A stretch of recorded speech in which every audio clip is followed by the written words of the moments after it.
करगिल के समय मैंने लिखी थी। उस समय जब हमारे जवान शहीद हो रहे थे, कुछ नेताओं ने बड़े अहंकार भरे बयान दिए कि ये तो इनको मरना ही था, सरकार तनख्वाह देती है वगैरह वगैरह। मैंने उन नेताओं से कहा कि तुमने 10-10 लाख दिए हैं सैनिक की विधवाओं को, लो मैं 20 लाख देता हूँ, हिम्मत है तो मंत्री भेजें लड़ने अपने बेटों को। जी। इतना मैं जरूर चाहूंगा हमारे नई पीढ़ी के कवियों से, आप बात कहें, तीखी कहें, सीधे सवाल पूछें, हमारी बात भी उन तक पहुंचे और वो कहे यार मजा आता है, बात तो सही कही है इसने, लेकिन सलीके से लपेट के मारना, वो लपेट के मारना चाहिए। लहजा अपना हो, उसके अंदर तहजीब के साथ चाटा मारने वाली बात, यही गलत है। तो जैसे उसने माँ को चिट्ठी दी, बेटे ने मरने से पहले, शहीद होने से पहले, माँ तुम्हारा लाडला रण में अभी घायल हुआ है, पर देख उसकी वीरता खुद शत्रु भी कायल हुआ है, रक्त की होली रचाए मैं प्रलय कर दिख रहा हूँ, माँ उसी शोणित से तुमको पत्र अंतिम लिख रहा हूँ, युद्ध था भीषण मगर न इंच भी पीछे हटा हूँ,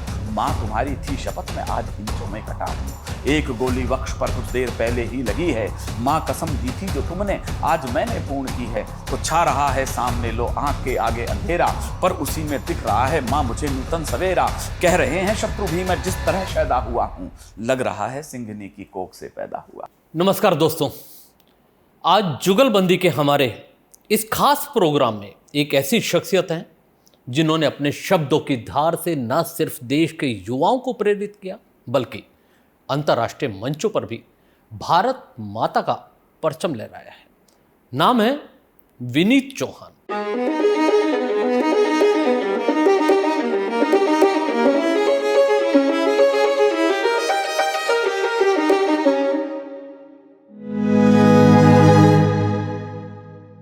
विनीत जी, आपका स्टूडियो में बहुत बहुत स्वागत है। आभार, बहुत बहुत शुक्रिया। एक बड़ी शख्सियत है विनीत चौहान, हम आपको इनके बारे में बता ही चुके हैं। सीधा प्रोग्राम शुरू करते हैं। जुगलबंदी के इस कार्यक्रम में हम इसकी शुरुआत जो करना चाहते हैं, विनीत चौहान आपकी जो एक पहचान बनी हुई है, आप वीर रस के कवि हैं, तो क्यों ना एक 4 लाइनों से शुरुआत करें जो आपकी पसंदीदा भी हो और जिन्होंने पूरे देश में तहलका मचाया। यानी शुरू में ऑपरेशन किया जाए जी, शुरुआत बाद में दी जाएगी। शुरुआत इसी अंदाज अभी से आप मेरी ख्याति प्राप्त भी कह सकते हैं और कुख्याति प्राप्त भी कह सकते हैं, यदि मेरी पहचान देश में हुई है। दरअसल में करगिल के समय मैंने लिखी थी। उस समय जब हमारे जवान शहीद हो रहे थे तो हमारे बहुत सारे नेताओं ने उन्हें सहायता राशियां दी थी, 10-10 लाख रुपए की गड्डियां दी थी। कुछ नेताओं ने बड़े अहंकार भरे बयान दिए कि ये तो इनको मरना ही था, सरकार तनख्वाह देती है वगैरह वगैरह। जी, उस समय मैंने 4 लाइनें लिखी थी जो बड़ी वायरल हुई। मैंने उन नेताओं से कहा कि तुमने 10-10 लाख दिए हैं सैनिक की विधवाओं को, तुमने 10-10 लाख दिए हैं सैनिक की विधवाओं को, सोचा कीमत लौटा दी है वीर प्रसूता माओं को, लो मैं 20 लाख देता हूं तुम किस्मत के हिटों को, हिम्मत है तो मंत्री भेजें लड़ने अपने बेटों को, हिम्मत है तो मंत्री भेजें लड़ने अपने बेटों को। जी जी, ये लाइन बड़ी उन दिनों चर्चा में रही और नेता लोग बड़े डरते थे कि यार ये ना पढ़ दे आज भी। कवियों को ये अधिकार है कि वो पत्रकारों को भी, कि वो विसंगति भी कहें, पुलिस पर भी कहें और नेताओं पर भी बोलें। लेकिन इतना मैं जरूर चाहूंगा हमारे नई पीढ़ी के कवियों से और पत्रकार मित्रों से भी, जो हमारे साडू भाई कहता हूं मैं उन्हें हंसी मजाक में कई बार, हम भी कलमकार हैं, आप भी कलमकार हैं, हमारी भाषा हल्के स्तर की ना हो, आप बात कहें, तीखी कहें, सीधे सवाल पूछें, हम भी अपनी कविताएं कहें, लेकिन उनका स्तर इतना घटिया ना हो जाए कि सामने वाला कहे यार ये भाषा तो किसी कवि की नहीं हो सकती, ये भाषा तो किसी पत्रकार की नहीं हो सकती। हमारी बात भी उन तक पहुंचे और वो कहे यार मजा आता है, बात तो सही कही है इसने, लेकिन सलीके से लपेट के मारना, वो लपेट के मारना चाहिए, सीधा सीधा थोड़ा सा तहजीब से नीचे चला जाए। यही कलम की ताकत है। यही कलम की ताकत है। वरना फिर एक आम आदमी की भाषा में जो सड़क पर चलता हुआ गाली बक रहा है, हम उसकी गाली की भाषा का अपने अनुसार अनुवाद कर दें। बात तो वही है जो सड़क पे खड़ा हुआ आदमी कह रहा है ये गड्ढा यहाँ क्यों खुदा हुआ है, लेकिन लहजा अपना हो, उसके अंदर वो तहजीब के साथ चाटा मारने वाली बात हो। जी, ये भाषा हमारे पास होनी चाहिए, वो अंदाज जरूरी है। विनीत भाई, बहुत सारी चर्चाएं हम बहुत सारे मंचों पे आपको देखते हैं, आप बड़ा जोश पैदा कर देते हैं अपनी कविताओं के माध्यम से। जो आपकी कविता होती हैं पूरे देशभक्ति का एक माहौल बना देती हैं।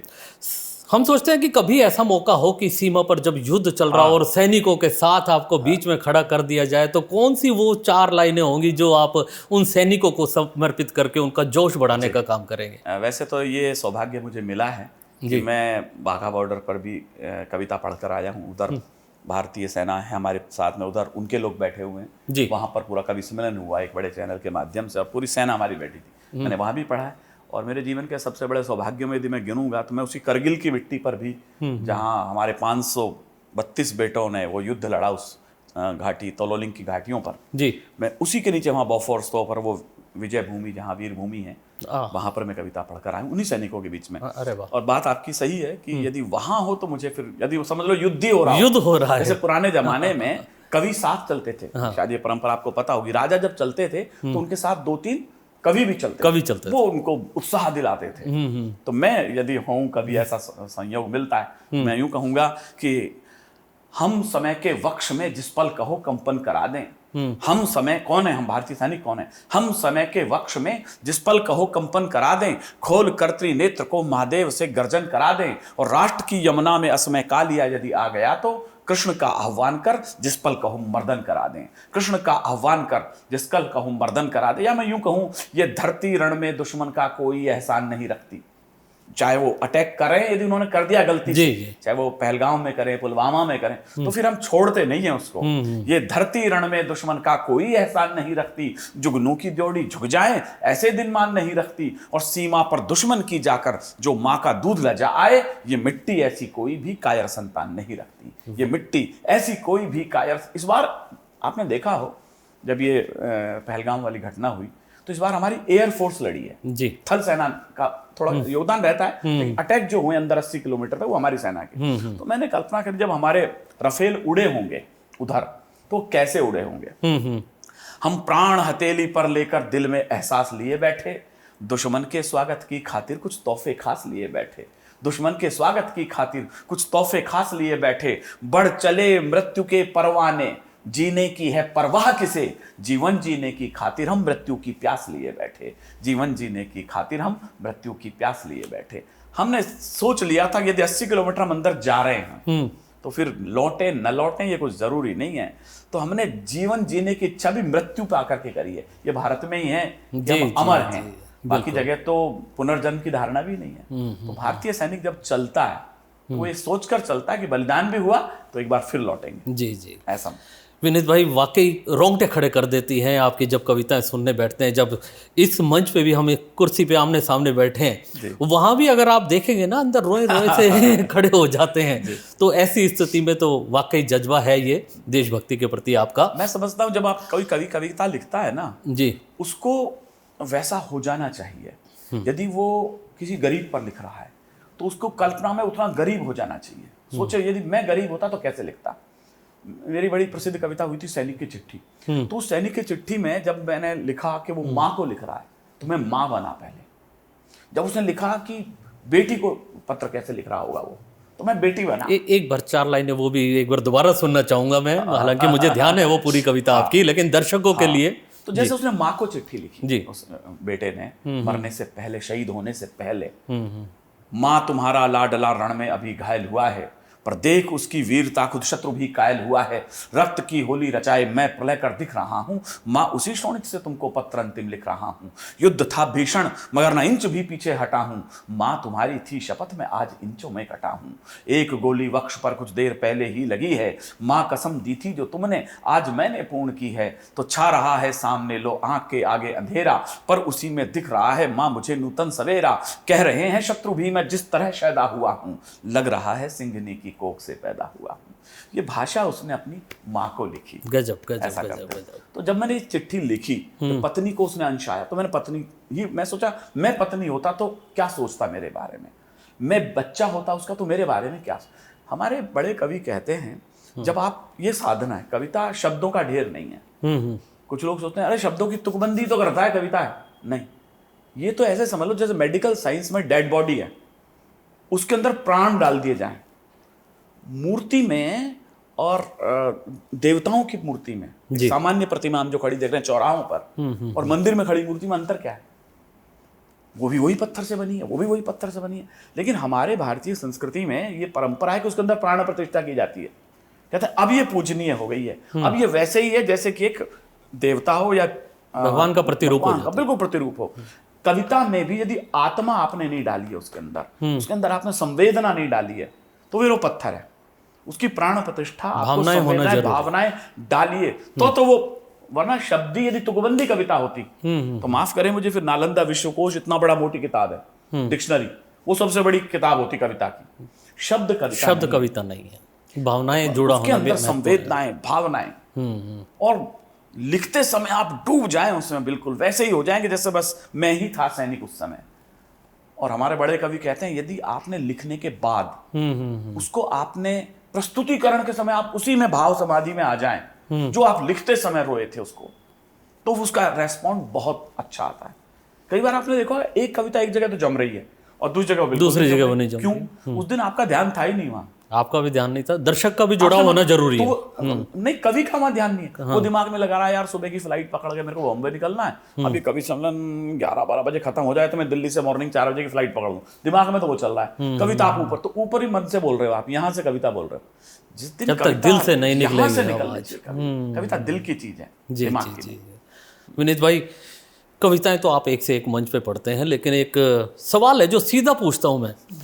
लोग कहते हैं कि कविताएं आप अपने पिताश्री श्री बलवीर सिंह करुण जी से लिखवा कर लाते हो, क्या ये सच है क्या? मैं जब शुरू में आया ना मंचों पर जी, तो कुछ लोग तो जानते नहीं थे कि पिताजी करुण लगाते हैं, मैं चौहान लगाता हूँ।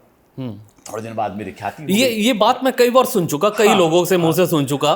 तो मेरे मन में ये था जिस दिन विनीत भाई के सामने आमने सामने बैठूंगा तब ये सवाल करूंगा कि वाकई आप करुण साहब की कविताएं लिखवा के लाते हो। इस सवाल का जवाब मैंने नहीं दिया, कुमार विश्वास ने दिया, मेरा अच्छा दोस्त है।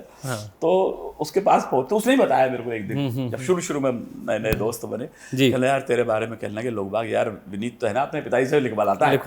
तो उसने बड़ा प्यारा जवाब, मैंने कहा फिर तैने क्या कहा? क्योंकि मैंने बड़ा अच्छा जवाब दिया। ये 25 साल पुरानी बात है और भी 28 साल हो गए होंगे। तो उन्होंने कहा मैंने ये कहा देख ऐसा है, जितना मैं करुण जी को जानता हूँ और जितना विनीत को जानता हूँ, तो मैं मान लेता हूँ तुम्हारी बात के कविता करुण जी ने लिखी होगी, पर करुण जी प्रकांड पंडित हैं, उनकी कविता में मात्रा दोष, छंद दोष नहीं हो सकता। और ये जो कविता तुम बता रहे हो इसके अंदर 3 जगह मात्रा दोष है। तो विनीत अभी 5 साल हुए मंच पे आए हुए और वो हिंदी का विद्यार्थी नहीं है, तो एमएससी केमिस्ट्री से, तो उसको मात्रा दोष और छंद अभी मतलब वो आपकी काबिलियत आपकी पकड़ी। तो मेरा जो दोष था ना वही मेरे मौलिक होने का प्रमाण पत्र, वो प्रमाण पत्र। जो कमी है ना ये विनीत करुण जी ये कमी नहीं कर सकते। एक बार जब बाबा रामदेव जी पर मतलब मान लिया जाए लिखते आप खुद ही हैं। नहीं, अब तो ये नियम अब तो आगे आया कि थोड़ी कविताएं भी देने लग गए, चैनल्स लोग जो बुलाते हैं करंट टॉपिक्स पे भी लिखना पड़ता है। वो तो रात को फोन आता है बड़े चैनल्स का दिल्ली से कि विनीत सुबह आ जाओ नोएडा में सेक्टर 16 में और ये विषय।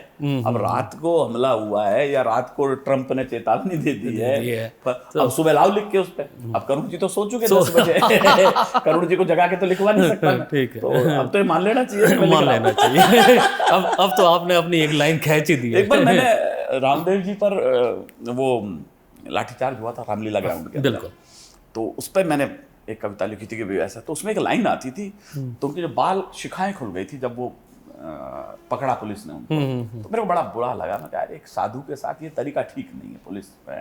तो मैंने लिखा जब अपमानित चाणक्य कोई क्रोधित हो शिखा खोलता है तो समझो उसके शब्दों में भावी इतिहास बोलता है। तो प्रताप फौजदार लाफ्टर चैंपियन है, गुरु क्या लाइन लाया है, सच बता चाचा जी से तो नहीं लिखवा, दुष्ट आत्मा तो छोड़ दो पिंड मेरा। तो लोग कई बार कहते हैं कि क्या आपको अपने पिता के नाम से लाभ हुआ? तो मैं कहता हूँ लाभ तो पता नहीं पर नुकसान जरूर हुआ कई जगह पे। लाभ एक हुआ, ये हुआ कि मेरे ऊपर एक पीछे से एक अंकुश रहा। जब मैं पहचान हो गई, शुरू में तो लोग पहचाने क्योंकि मैं चौहान लगाता था, पिताजी करुण लगाते थे, लेकिन जब मेरी पता लग गया कि करुण जी का बेटा है, तो हमारे बड़े कवि हैं, आदित्य जी हैं, हरिओम जी हैं, अल्लड़ बीकानेरी जी हैं, सुरेंद्र शर्मा जी, अशोक चक्रधर, तो उन्होंने अपेक्षा पाल ली यार ये करुण जी का बेटा है तो इसकी भाषा फिर वैसी होनी चाहिए, फिर सड़क छाप भाषा नहीं होनी चाहिए। तो मैं जब भी कविता लिखना बैठता हूँ तो मेरे दिमाग में रखे रहता है बिल्कुल पिताजी पर कोई आंच ना आ जाए कि करुण जी के बेटे ने क्या भाषा लिख दी। ठीक बात। तो मैं उस भाषा का, मैं पिताजी के बराबर कभी नहीं हूँ, 27-28 पुस्तकें, महाकाव्य, खंडकाव्य, कितने पुरस्कार ले लिए। मैं जिस दिन उनकी एक किताब के बराबर भी लिख लूंगा मैं खुद को कवि मान लूंगा, लेकिन ध्यान ये रखता हूँ कम से कम संस्कार जिंदा रहे। जी विनीत भाई, बहुत सारे आपको सम्मान भी मिले हैं, मैं सिर्फ वो जानना चाहता हूँ कि एक क्षण जीवन में ऐसा आता है जो एक यादगार पल बन जाता है। इस पूरे दौर में सबसे ऐसा कोई पल जिसको आप हमेशा याद रखते हो, भूल नहीं पाते हो? 2 बार ऐसा हुआ। दरअसल में एक तो क्या है कि मैं चूँकि वीररस का कवि हूँ, तो सामान्यतः मेरे को वहाँ जाना हुआ है, विशेषकर करगिल के युद्ध के समय, जहाँ उन शहीदों के परिवारों के सम्मान हुए हैं। संदीप पुष्पिन कृष्ण हो, थापर हों, विजयन थापर हों, इन सबके परिवार, मनोज, कैप्टन मनोज हों, उनके माता पिता से सबसे मिला हूँ। कैप्टन विक्रम बत्रा हैं। 2 क्षण मेरे जीवन में बड़े अजीब आए। एक तो ठाणे में, बॉम्बे में, तो संदीप उन्नी कृष्णन के माँ और पिता दोनों आए थे। तो बड़ा भावुक दृश्य। मैं कविता पढ़ता जा रहा था, सैनिक की चिट्ठी, उनकी माँ रोती जा रही थी। तो फिर उन्होंने कहा कि इस कवि को एक बार नीचे बुलाओ कार्यक्रम के बाद में। तो उसने कहा मैं इसे गले लगाना चाहती हूँ। तो संदीप उन्नी कृष्ण की माँ बहुत रोई, गले लग गई। उसने कहा कि तू मेरा बेटा जैसा है। वो बहुत साउथ की भाषा में बोलती हैं, कन्नड़ बोलती, तेलुगु बोलती हैं। तो बड़ी भावुक थी। एक तो ये दृश्य। एक दृश्य हुआ राउरकेला में। वहाँ भी शहीदों का सम्मान था। वहाँ पर शहीदों को सम्मान किया, तो एक जब सम्मान किया एक माता पिता का, तो वो मछुआरे थे, यहाँ तक धोती, और उड़ीसा में है राउरकेला, आप जानते हैं, बहुत गरीब परिवार से। हम सब कवि थे उसमें। मुमताज नसीम थी, प्रवीण शुक्ला थे, अजात शत्रु, हमारे बहुत सारे कवि मित्र थे, दिनेश बावरा थे उसके अंदर। तो जब वो आए तो हमने देखा यार कितना गरीब फैमिली, हम अपने परिवार के लिए ये करो वो करो। उसके एक बेटा था बस, वो भी चला गया। भावुक हो गए। सारे कवियों ने कहा कि हम सारा पेमेंट हम लेंगे। मैंने आए जब को बुलाया, मैंने कहा हम बड़े हो गए यार, हम तो शब्दों से खिलवाड़ कर रहे हैं, असली तो ये है। हम सब लोगों ने अपने लिफाफे उसी समय आयोजक के दिए, ये इनको दो, और एक अनुमति मांगी तो सब कभी इनके पैर छूना चाहते। हम गए, पैर छुआ, फिर वो राशि हमने। तो कभी कभी आप जो लिखते हो, लोग कहते हैं ना कि साहब कवि सुन तो बिजनेस हो गया है, लिफाफे आते हैं। ठीक है, बिजनेस तो आप भी कर रहे हैं, मैं भी कर रहा हूँ। कौन रोटी तो खानी है, घास नहीं खाएगा कूड़ा तो कहाँ जाएगा। लेकिन आप उसको जिएगा भी कभी कभी जीवन में। तो ऐसे पल कई बार आए। हमसे कई बार कहते हैं लोग, आप कविता तो सेना पे आपको वक्त मिला जाओगे क्या, या किसी सैनिक के लिए आपने कुछ किया है क्या? हाँ, मैं ब्लड डोनेट करता हूँ ना। मेरे जन्मदिन पर 250 बच्चे मेरे ब्लड डोनेट करते हैं, मैं खुद करता हूँ। तो मैं खुद देता हूँ ना देश के लिए। तो जब कभी ऐसा अवसर आता है वहाँ हम खड़े होते हैं। ये 2 जो है मैं कभी भूल नहीं पाते। आपने अटल जी के सामने भी कविता पेश की है, अडवाणी जी के सामने, बहुत सारे बड़े बड़े मंचों पे आपने कार्यक्रम पेश किए हैं। एक कार्यक्रम मेरी भी जानकारी में था कि अडवाणी जी के सामने जब आप कविता पेश कर रहे थे तो उनकी भी आंखों में आंसू आ गए थे। दिल्ली की शायद ये बात है।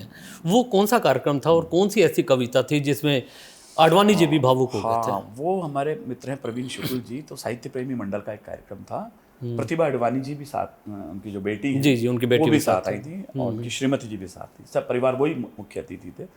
तो वहाँ मुझे निराला सम्मान दिया गया था। तो उसी में जब अडवाणी जी सामने थे, तो उन्हीं दिनों वो घटना हुई थी कि हमारे एक राजनीतिक मित्र ने सावरकर जी पर बड़ी अभद्र टिप्पणियाँ कर दी थी। और मैं आज भी कहता हूँ हमारे मित्रों से, मैं इस विवाद को बहुत लंबा नहीं करना चाहता कि सावरकर जी का माफ़ीनामा क्या था, वो था वगैरह वगैरह। मैं केवल इतना सवाल पूछता हूँ, यदि सावरकर इतने कायर थे और इतने हल्के महापुरुष थे, तो यार दोहरा कारावास दिया गया था उस आदमी को। बहुत कम लोग होंगे, शायद इक्के दुक्के ही हों पूरे स्वातंत्र आंदोलन में, जिनको डबल आजन्म कारावास मिला। सावरकर ने उस पर टिप्पणी करी थी कि चलो अंग्रेज सरकार ने ये तो माना कि पुनर्जन्म होता है, वरना एक जन्म के कारावास में तुम्हारी बात पूरी हो रही है। तो सावरकर ने जब जज ने ये कहा कि तुम्हें दोहरे आजन्म कारावास की दी जाती है, तो मतलब आपने भारतीय संस्कृति को स्वीकार तो कर लिया है। तो इसका मतलब कुछ तो था सावरकर। ऐसे तो नहीं कह सकते कि सावरकर जी कुछ नहीं थे।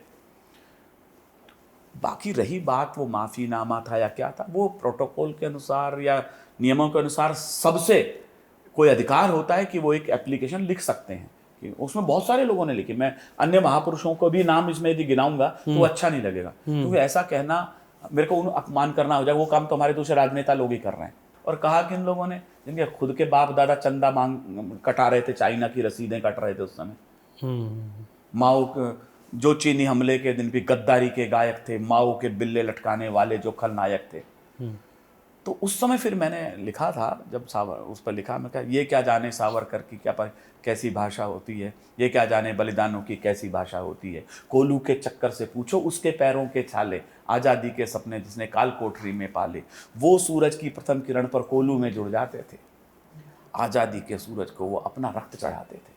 मैं गया हूँ सेल्यूलर जेल, मैंने वो जगह, वो कोलू देखा है। एक बैल 6 पाउंड तेल निकाल सकता है नारियल का, बैल। और सावरकर से कहा जाता था 13 पाउंड निकालो एक दिन में। मैंने वो कपड़े देखे, वो कपड़े ऐसे नहीं है, बोरी के बने हुए कपड़े हैं। उनके पैरों की बेड़ियां वहां रखी हुई हैं, गले में वो एक डाल देते थे। कोठड़ी देखी मैंने, इतनी छोटी सी, जितने हम यहाँ बैठे हैं, इतनी सी कोठड़ी है। 13 साल सर, हम कोरोना काल में 2 साल विद फैमिली थे, परिवार, टीवी हमारे सामने था, मोबाइल हाथ में था। हमको जेल लगने लगी थी 1 महीने में कोरोना काल में। 13 साल एक कोठरी, अकेले तुम, कुछ नहीं है उस कमरे के अंदर बिता के। जो बकवास करते हैं ना नेता, ये माफी वीर बकवास, मैं नाम नहीं लेना चाहता ऐसे नेताओं के। तुम्हारे बाप दादा ने काजू बादाम खाए जेलों के अंदर। सावरकर को क्या मिलता था मालूम है आपको? आधी इतना सा पानी, वही पीना है, उसी में मुंह धोना है। उस कोठरी में जाके देखो, जिसने 13 साल खपाए अपने काला पानी पर, सारे तीरथ न्योछावर उसकी पावन कुर्बानी पर। ये जो भेज रहे हैं, को भेज के देखो। ये बकवास करना या टीवी पे बैठ के बड़ा आसान है। तो जब मैंने पूरी कहानी सुनाई सावरकर वाली, तो तब चला गई। तब वो बुलाया मेरे को, गले लगाया। सावरकर हो या कोई भी महापुरुष हो, उन पर उंगली मत उठाइएगा। हम 13 साल के 15 साल के इतिहास को खारिज नहीं कर सकते। यदि कल को कोई प्रश्न आप किसी से पूछ लें ऐसा, और उसमें ऐसा लगे कि किसी सरकार की तारीफ हो गई है, अच्छे काम किया, जैसी भी, तो फिर जुगल गांधी की पत्रकारिता पर प्रश्न नहीं लगा सकते आप। वो भी एक पक्ष है। मैं यदि कोई कविता किसी के पक्ष में लिख दूं तो कहते नहीं, विनीत चांद तो चमचा कवि है। तो फिर मैंने 35 साल फाड़ नहीं झोंकी है। चाहे मोदी जी सामने बैठे हैं, चाहे मुलायम सिंह जी सामने बैठे हैं, मेरे बारे में उपनाम लोग कहते हैं बागी कवि है विनीत चांद। तो हमने फिर बगावत सीखी है। लेकिन कभी कभी ऐसे प्रश्न तो पूरा खारिज मत करिए आप। ये भी उन्होंने तो पूरा ही ढक दिया उस पार्टी ने, तो वो सावरकर कुछ नहीं। हाँ, उसके लिए एसी कमरे छोड़ने पड़ते हैं, बकरियों के दूध नहीं पीने जाते, उसके लिए काला पानी में बिता के देखो, सुनसान इलाका है वहाँ पर, वो मैंने सब देखा है। तो जरा महापुरुषों पर हमारे कम से कम लोग उंगलियां ना उठाएं, ये मैं इस पॉडकास्ट के माध्यम से कहना भी चाहूँगा। तो विनीत भाई, आपने शुरुआत एक अच्छी कविता से की थी। जाते जाते एक बार फिर देशभक्ति का जज्बा जगा दीजिए, फिर हम इसको विराम देंगे, इस कार्यक्रम को। चलिए, अभी हमारा जो पहलगाम का ये अटैक हुआ, उस पर कुछ लाइन सुना के अपन आज के इस पॉडकास्ट को विराम करेंगे। ब्रिसन घाटी साक्ष्य बन गई आतंकी अंगारों की, ब्रिसन घाटी साक्ष्य बन गई आतंकी अंगारों की। फिर से कुछ सिंदूर लुटे हैं पहलगांव की घाटी में, फिर से बंदूकें गरजी हैं कश्मीर की घाटी में। मैं भी ये सब सोच रहा था, मैं भी ये सब देख रहा था, आंखों में चिंगारी ले, क्या इतिहास लिखा जाएगा, कर में तेज कटारी ले, क्या फिर कोई भीम प्रतिज्ञा लेकर नहीं खड़ा होगा। इतनी लाशें बिछ गई वहां, अब कभी बदला लेगा कि नहीं लेगा भारत, शक था मुझे। क्या फिर कोई भीम प्रतिज्ञा लेकर नहीं खड़ा होगा, क्या बैरी का मस्तक मां के चरणों नहीं पड़ा होगा। लेकिन अब के दुम सीधी की, अब यहां इशारा समझना आप, लेकिन अब के दुम सीधी की, कायर क्रूर पड़ोसी की, उछल रहा था आड़ लिए जो चीनी बिल्ली मौसी की, उछल रहा था आड़ लिए जो चीनी बिल्ली मौसी की। 13 दिन में 13 रफेल, 13 दिन बाद हुआ, 13 दिन में 13 रफेल, जाकर सब मर्ज मिटा आए, जो पहलगांव में गिरा खून उसका सब कर चुका आए, जो पहलगांव में गिरा खून उसका सब कर चुका आए। विश्वास रखो इस बार सभी, आगामी भविष्य बोल रहा हूं, विश्वास रखो इस बार सभी, ये नीर क्षीर हो जाएगा, सिंधु तट के सब आर पार ये कश्मीर हो जाएगा। 2 लाइन मेरे को मैं पढ़ देता हूं, मुझे अच्छा लगा। अभी मैं कौन बनेगा करोड़पति में व्योमिका को उसको सुन रहा था, कुरैशी को, तो मैंने लिखा है, गर्व हमें निज सेना पर जिसने ये विजय कथा बांची। बस ये 2 लाइन मुझे अच्छी लगती है, कुछ अलग आई है निकल के। है गर्व हमें निज सेना पर जिसने ये विजय कथा बांची, इस बार बेटियां दुश्मन के सिर पर चंडी बनकर नाची, इस बार बेटियां दुश्मन के सर पर चंडी बनकर नाची। मैंने लिखा था, निकलता है आज। विनीत भाई, बहुत अच्छा लगा आज आपके साथ। शुक्रिया, आपने स्टूडियो में समय दिया, उसके लिए बहुत बहुत दिल से शुक्रिया। धन्यवाद, बहुत बहुत, फिर मुलाकात होती है। तो ये थे विनीत चौहान जी, जिन्हें आप सुन रहे थे हमारे विशेष प्रोग्राम जुगलबंदी में। फिर मुलाकात होगी किसी और कड़ी में ऐसी ही शख्सियत के साथ। दीजिए इजाजत, नमस्कार, धन्यवाद।